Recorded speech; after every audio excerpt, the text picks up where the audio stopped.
How to disable download option in TikTok. That's what I will show you in this video. But before we begin, make sure to subscribe to the channel and ring the bell to get notified whenever a new video is uploaded. With that said, let's get started. So go ahead and open up TikTok.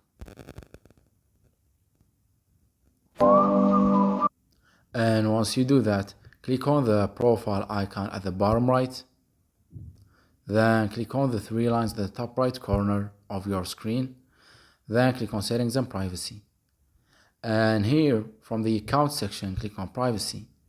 And then scroll down to the interactions section. And from there, click on downloads. And here you will see the video downloads option with a toggle next to it that's turned on.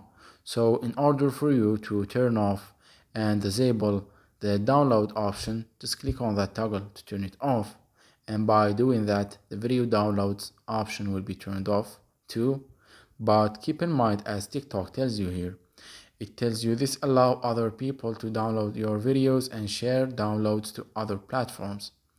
If this setting is off, which is our case right here, a link to your video can still be shared. So that was it for this video. That's how you can disable the download option on TikTok. If you have any questions, please leave them in the comment section down below. With that said, see you in the next